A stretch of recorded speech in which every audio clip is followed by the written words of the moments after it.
नमस्कार, मैं हूं मृत्युंजय कुमार झा। शाम के 5:30 बज चुके हैं और अगले आधे घंटे तक आपके सवालों का सबसे बड़ा मंच तैयार है। अगर आपने कमोडिटी में ट्रेड किया है या फिर नया ट्रेड करना चाहते हैं, जानना चाहते हैं कि आपके लिए कहां पर कमाई के मौके बनेंगे, तो आप सवाल पूछिए। नंबर आप नोट कर लें 02223001634। इसके अलावा आप 02223001635 पर भी अपना सवाल पूछ सकते हैं।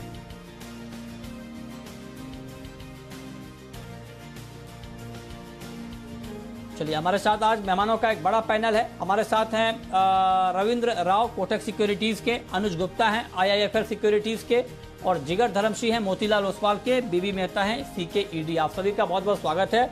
और चर्चा की शुरुआत गोल्ड और सिल्वर से करेंगे, क्योंकि सोने चांदी में गिरावट बढ़ गई है और MCX पर सोने का भाव 48,400 रुपये के नीचे आ गया है, चांदी 71,500 के नीचे, और अंतर्राष्ट्रीय बाजार में भी दाम गिरे हैं, गोल्ड के भी और सिल्वर के भी, क्योंकि फेड की मीटिंग पर दुनिया भर के बाजारों की नजरें टिकी हुई हैं कि अमेरिका में महंगाई बढ़ने के बाद फेड का तेवर क्या बदलता है ब्याज दरों को लेकर। इस पर दुनिया भर के मार्केट की नजरें टिकी हुई हैं फेड की मीटिंग पर।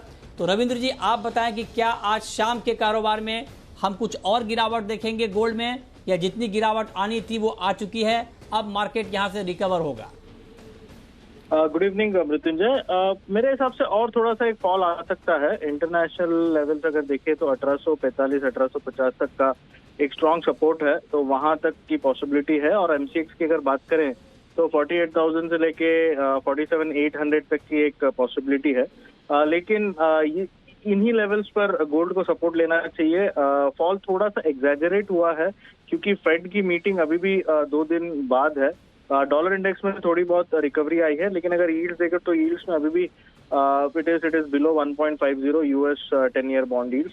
तो मेरे हिसाब से फेड मीटिंग तक हो सकता है कि गोल्ड थोड़ा सा साइडवेज टू नेगेटिव रहे, लेकिन 1845, 1850 would be a good level to enter again. But जो इसमें बुलिशनेस है वो सिर्फ 1916 के ऊपर ही आएगा। और अगर MCX की बात करें तो 49,700, 49,800 के ऊपर ही इसका बुलिशनेस जो है वो कंटिन्यू होगा। तब तक के लिए 1,000-1,500 पॉइंट में ट्रेड करेगा। बट ये जो करेक्शन आया है, I think it's a very good opportunity to go long. अगर और थोड़ा सा डिप आता है तो एक बार एक्यूमुलेशन शुरू कर सकते हैं। ठीक है, ओके। जिगर, आप बताएं, आपके हिसाब से गोल्ड में इस वक्त किस तरह का ट्रेड? मैं बिल्कुल इंट्राडे के पॉइंट ऑफ व्यू से आपसे पूछ रहा हूं। क्या अभी कोई ऐसा ट्रेड आपको दिख रहा है गोल्ड में जो अभी लेना चाहिए और रात में आप प्रॉफिट बुक करके निकल सकते हैं? जी मृत्युंजय, हमने सुबह से काफ़ी अच्छी गिरावट देख चुके हैं गोल्ड में। और जो इवेंट आने वाला है वेडनेसडे को लेट नाइट को, जो FOMC का मीट है, उसके पहले गोल्ड में करेक्शन देखा है। मुझे लगता है कि शॉर्ट टर्म चार्ट्स पे कुछ हद तक प्राइसेस एक ओवरसोल्ड जोन में है, तो मैं एक्सपेक्ट कर रहा हूँ कि एक छोटी सी पुलबैक की अपॉर्चुनिटी मिल सकती है गोल्ड में। तो बिल्कुल ही इंट्राडे के पर्सपेक्टिव से पुलबैक की अपॉर्चुनिटी को ध्यान में रखते हुए मुझे लगता है कि एक खरीदारी की अपॉर्चुनिटी लेनी चाहिए, बट अगेन बिना स्टॉप के काम नहीं करना चाहिए। 48,275 के करीब एक बाइंग की अपॉर्चुनिटी बन सकती है बिल्कुल ही इंट्राडे के लिए।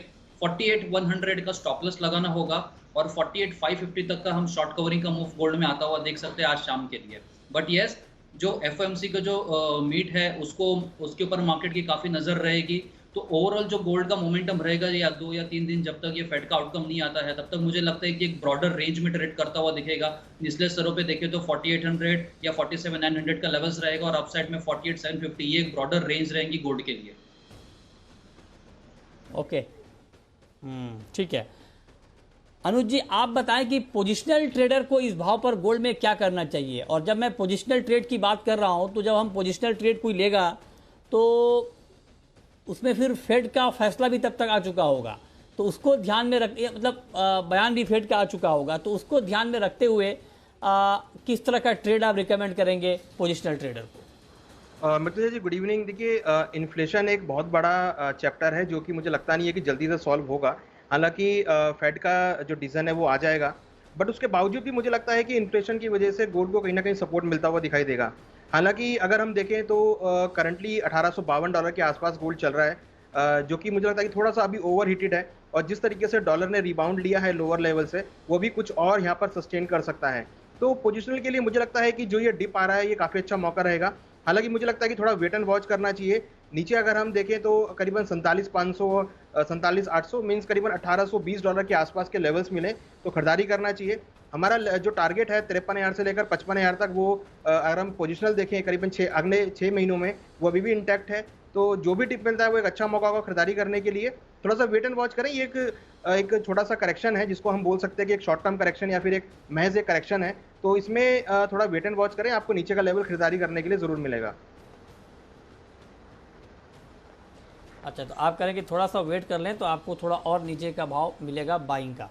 चांदी पर आपका व्यू रविंद्र जी क्या होगा? चांदी भी करीब 600 650 रुपये तक गिर गई है, तो क्या चांदी में भी थोड़ा और गिरावट का वेट करें, या जो लोग चांदी में ट्रेड लेना चाहते हैं वो इतनी गिरावट पर भी ट्रेड ले सकते हैं बाइंग का? क्या सुझाव आपका? चांदी में मृत्युंजय, अगर चांदी और गोल्ड को देखें तो चांदी थोड़ा सा इट इज स्टिल होल्डिंग, मैं कहूँगा, क्योंकि गोल्ड में जितना फॉल आया है उतना चांदी में नहीं आया है इंटरनेशनल लेवल पे भी। तो मेरे हिसाब से चांदी अभी भी एक जो उसका ब्रॉड रेंज है, जो कि नीचे के लेवल में 70,000 से लेके 69,500 का और ऊपरी लेवल्स पर 74,400 के रेंज में ही ट्रेड कर रहा है। हालांकि इसका जो बायस है वो अभी भी काफी पॉजिटिव है।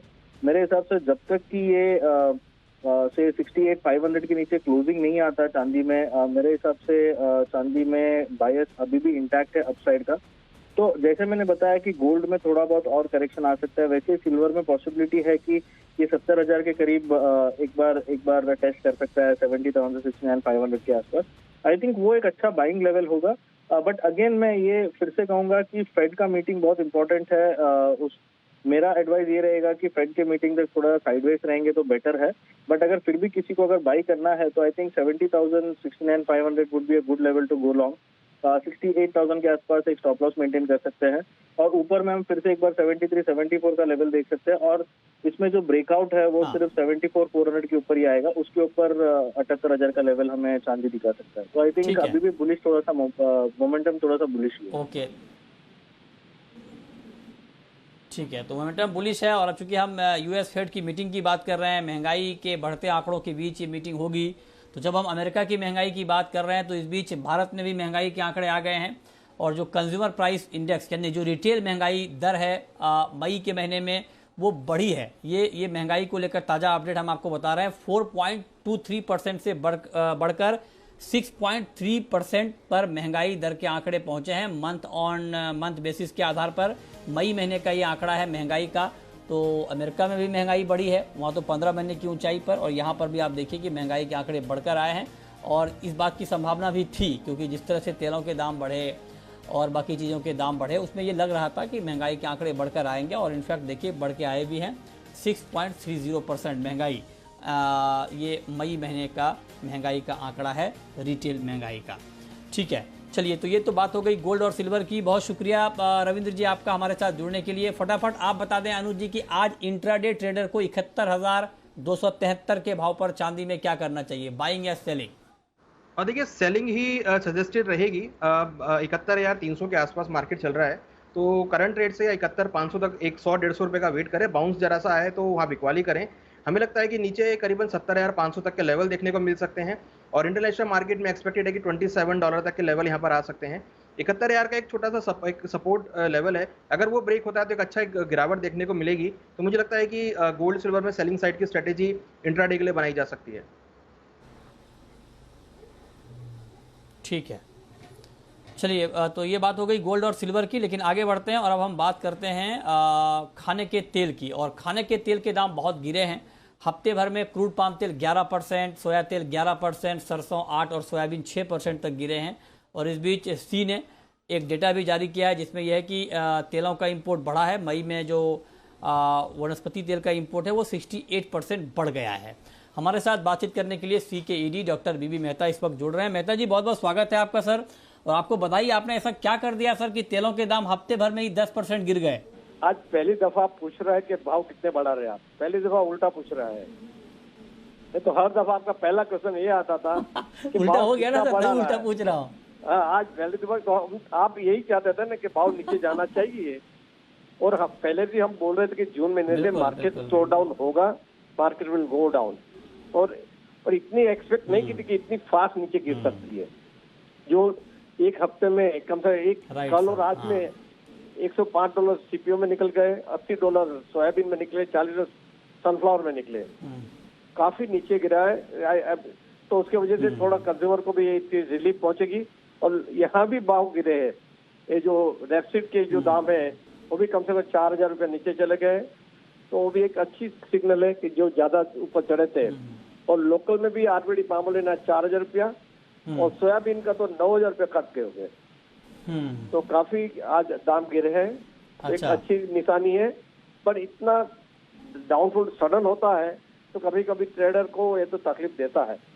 एक नॉर्मली ग्रेजुअली डाउन है तो ग्रेजुअली अप जाता है, तो लोगों को एक मौका मिल जाता है बाहर निकला है तो दाखिल होने का। इसमें किसी किसी को तकलीफ भी हो सकती है, सडन ड्रॉप आता है तभी।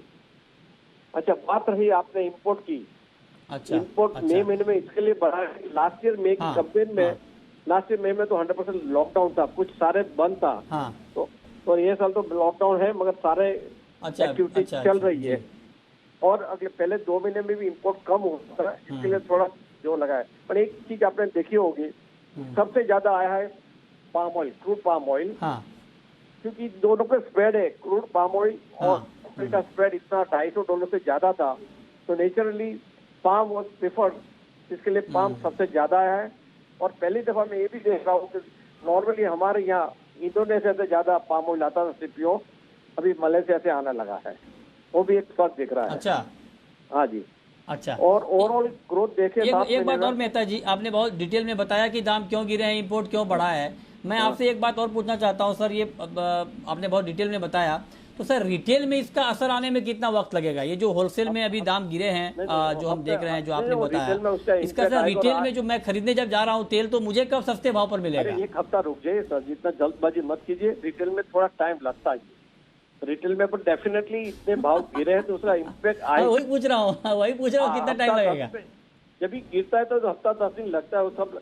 और हमारी एक मेंटालिटी है, जब भी गिरता है तो लोग वो क्या बोलेंगे, हमने तो पुराना भाव से लिया हुआ है। इसके लिए हफ्ता 10 दिन में मार्केट नीचे आएगी, सवाल ही नहीं आता है। रिटेल में ऐसा नहीं कि रिटेल कैन नॉट रिफ्लेक्ट, ये बात आपने बहुत सही कहा, ये पर हफ्ता 10 दिन में वो भी नीचे आ जाएगा। और मेरे ख्याल से ये आज का जो ये ठीक है, 10 दिन में नहीं आएगा सर, तो 11वें दिन आपको फिर जोड़ूंगा। और एक आज का एक और भी हुआ कि गवर्नमेंट में जो सोच बन रही थी कि ड्यूटी कम करने की, ड्यूटी कम करने से 3 गुना अभी ड्यूटी भाव गिर गया है, तो गवर्नमेंट को ड्यूटी की चिंता करने की जरूरत नहीं है। तो अब क्या लगता है आपको, ड्यूटी कट होगी नहीं होगी? अभी क्या जरूरत है सर जी, ड्यूटी कट से 3 गुना नीचे गिर गई मार्केट, गवर्नमेंट तो खुश हो गई। बिना ड्यूटी कट मार्केट नीचे गिरा दी। अच्छा, हाँ जी। नहीं, ये बात आपने ठीक कहा कि बिना ड्यूटी कट के मार्केट गिर गया, लेकिन जो मार्केट गिरा है इसमें सर अंतर्राष्ट्रीय बाजार में जो गिरावट आई है उसका योगदान है, और जो ड्यूटी कट की खबर है उसका भी योगदान है। तो अगर मान लीजिए इस खबर का खंडन हो जाए कि ड्यूटी कट नहीं हो रही है, तो क्या इस बात का डर होगा कि दाम फिर बढ़ जाएंगे? नहीं, जो यूएसए में हुआ है फ्राइडे, जो बायोडीजल की वजह से एक that was the trigger point, तो 6-6.5% मार्केट गिरी थी फ्राइडे रात को, तो उसका इम्पैक्ट था कि भाई शायद मंडे जब इन मार्केट खोलेगी तो उसका इम्पैक्ट आएगी। और इम्पैक्ट है, यस, इंटर से भाव गिरे, इसके लोकल भाव भी गिरे, और there is no doubt about it, क्योंकि आज हमारी डिपेंडेंस 70% है, तो नेचुरली हमारी लिंक है इंटर से मार्केट के साथ, मूव्स इन टेंडम। हाँ जी, ठीक बात है। बहुत शुक्रिया मेहता जी आपका हमारे साथ जुड़ने के लिए, डिटेल में AWL पर बातचीत करने के लिए। चलिए अब हम शुरू करते हैं सवाल और जवाब। पहला सवाल है अनुराग जैन का, MP से हमारे साथ जुड़ रहे हैं। पूछिए जैन साहब। नमस्ते सर। सर मैंने सर चना 59-60 रुपए में खरीदा है, तो सर इसमें अगस्त तक क्या भाव देखने को मिल जाएगा सर? गुप्ता जी से प्रश्न है सर। और सर आपसे एक रिक्वेस्ट है सर, तेलों के दाम गिरवाए हैं, दालों सर वैसे उसी प्रकार से पेट्रोल डीजल के दाम वो गिरवा दीजिए सर। सर ये भी महंगाई की जा रही है सर। नहीं, मैंने गिरवाया नहीं, मैंने तो आवाज़ उठाई। जो खबर है उस खबर को हम दिखाते हैं, उठाते हैं और रिपोर्ट करते हैं। हमने रिपोर्ट करने का काम किया है, और पेट्रोल डीजल की खबर को भी हम रिपोर्ट करते हैं अक्सर कि भाई दाम 100 रुपये के ऊपर चले गए। तो ठीक है, हम अपनी जिम्मेदारी पूरी कर रहे हैं, इसके लिए बहुत थैंक यू, आपको बहुत धन्यवाद। बताइए अनुज जी, क्या जवाब आपका चने के ऊपर? देखिए, जैसे कि ये कह रहे हैं कि एडिबल ऑयल के भाव नीचे गिरे हैं, तो डेफिनेटली उसका असर चने पे भी आएगा। और चने की अगर हम देखें तो उसका भी जो अराइवल है वो मंडियों में बढ़नी स्टार्ट हुई है, तो इनका भी एट कॉस्ट के आसपास है। तो मेरी सलाह है कि थोड़ा सा भी बाउंस मिले तो एक बार निकल जाए, क्योंकि हमें लगता है कि चने के अंदर अभी एक बार नीचे 5,000 तक के लेवल देखने को मिल सकते हैं। तो बाइंग साइड में मुझे लगता नहीं कि चने में बैठना चाहिए, क्योंकि सेंटिमेंटल भी मार्केट में डाउन साइड देखने को मिलता है, तो एक्सपेक्टेड है कि भाव नीचे आ सकते हैं। तो अगर कल इनको मॉर्निंग में बाउंस मिलता है 5180 5200 के आसपास तक, तो वहाँ पे प्रॉफिट बुक करके निकल जाएं। अगला सवाल है दिलीप कुमार गुप्ता का, पूछिए दिलीप जी। सर मैंने एक अगस्त वाली आरएम सीट बाय की थी 7,095 से।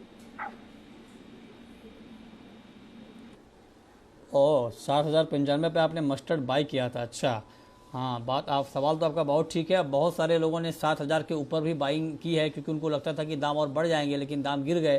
तो अनुज जी बताइए, अब क्या उपाय है इनके पास? देखिए, पिछले 4 दिन में ही मार्केट ऑलमोस्ट 500 रुपये करेक्ट हुई है। जो भी बाउंस बैक मिले मुझे लगता है कि निकल जाना चाहिए। हो सकता है कि यहाँ पर उनको एक बार लॉस बुक करना पड़ेगा, मगर जिस तरह का ट्रेंड चल रहा है हमें लगता है कि यहाँ पर अभी और गिरावट आ सकती है। तो ज़्यादा लॉस को ना बढ़ाएं, एक बार अगर कल एक बाउंस मिलता है तो वहाँ पे निकल जाएं। हमें लगता है कि नीचे 6,200 तक के लेवल भी देखने को मिल सकते हैं। तो पूरी एडिबल ऑयल पैक का जो ट्रेंड है अभी थोड़ा डाउन साइड में दिख रहा है। हमें लगता है कि जो भी बाउंस बैक मिले ये एक बाई की कॉल से निकल जाए। ठीक है, राधा गुप्ता हैं हमारे साथ, एमपी से, मध्य प्रदेश से, पूछिए। हेलो सर, मेरे 2 क्वेश्चन थे। पहला सिल्वर पे है। मुझे सर सिल्वर मतलब चांदी खरीदनी है, तो सर मुझे किस भाव में खरीदनी चाहिए और ये मेरा भाव कब तक आ सकता है? और सर मेरे पास गोल्ड रखा हुआ है, फिजिकल में खरीदनी है। अच्छा चांदी। मैडम, अच्छा फिजिकल में चांदी खरीदनी है, आप जानना चाहती हैं किस भाव पर खरीदें, और गोल्ड भी आपके पास है, उसका भाव भी जानना चाहते हैं कि आगे क्या होगा। इन दोनों सवालों का जवाब जिगर क्या है? पहले चांदी के बारे में बताना चाहूंगा। चांदी में जैसे हमने बताया कि ये हफ्ता काफी इंपॉर्टेंट है। यस, थोड़ा करेक्शन जरूर मिल सकता है, बट टू एन एक्सटेंट चांदी काफी अच्छे से सस्टेन हो रही है। बहुत ज़्यादा गिरावट नहीं आई है। मुझे लगता है कि इनको तकरीबन जैसे अभी हमने बताया था कि 70,500 से 70,000 के करीब के जो लेवल्स है वो एक बार दिख सकते हैं आने वाले कुछ दिनों में। तो इन लेवल्स के करीब सिल्वर में काफ़ी अच्छी खरीदारी का मौका मिल सकता है। और जैसे मैंने बताया कि अगर बिल्कुल मीडियम टर्म पर्सपेक्टिव से देखते हैं तो 69,000 के नीचे का स्टॉप लगाना होगा, और ऊपरी स्तरों पर मुझे लगता है कि 74,500 के टारगेट्स आ सकते हैं। बट अगर लंबी अवधि के लिए अगर सिल्वर को होल्ड करके चलना है तो हम आने वाले कुछ महीनों में 8 से 12 महीने में तकरीबन सिल्वर में 80,000 के करीब का भी लेवल्स आता हुआ देख सकते हैं। तो 70,500 से 70,000 की जो रेंज है वहां पर सिल्वर में काफ़ी अच्छी खरीदारी का मौका मिल सकता है। और गोल्ड की बात करें तो गोल्ड में ये हफ्ता ज़रूर थोड़ा वॉलेटाइल रह सकता है, बट लंबी अवधि के लिए गोल्ड में भी इन्वेस्टेड रहना चाहिए। ये जो करेक्शंस आएगा और जो भी प्राइजेस है, तो मुझे लगता है कि गोल्ड में एक्यूमुलेट करते हुए चलना चाहिए। बहुत जल्द गोल्ड में हम इस साल के अंत में या आने वाले 8 से 12 महीनों में गोल्ड का जो भाव है वो तकरीबन 52,000 के करीब तक भी लेवल्स आते हुए दिख सकते हैं। तो गोल्ड और सिल्वर दोनों में ही इन्वेस्टमेंट का अगर होराइजन है तो इन स्तरों से या थोड़ा निचले स्तर मिलते हैं तो बिल्कुल ही खरीदारी करके चलना चाहिए। ओके, ठीक है, दोनों में बाइंग की राय। और चलते चलते आपको एक खबर और बता दें कि कॉटन एसोसिएशन ऑफ इंडिया ने कॉटन एक्सपोर्ट का अनुमान 7 लाख गांठ बढ़ाया है और बढ़ाकर 72 लाख गांठ किया है। पहले 65 लाख गांठ का एक्सपोर्ट का अनुमान था, और इंपोर्ट का अनुमान 10 लाख गांठ का है, और उत्पादन का अनुमान 360 लाख गांठ से घटकर 356 लाख गांठ कर दिया। मतलब उत्पादन कम होगा, एक्सपोर्ट बढ़ेगा। और इस बीच IMD ने भी अलर्ट जारी किया है। तटीय कर्नाटक, कोंकण, गोवा के लिए रेड अलर्ट है। 14 और 15 जून मतलब कल और परसों यहाँ के लिए इन 2 दिनों के लिए रेड अलर्ट है। तटीय कर्नाटक, कोंकण और गोवा में भारी बारिश संभव है। पूर्वी उत्तर प्रदेश, बिहार के लिए भी रेड अलर्ट जारी हुआ है। 15 जून को पूर्वी उत्तर प्रदेश, बिहार के लिए भी रेड अलर्ट है। अब वक्त है रैपिड फायर राउंड।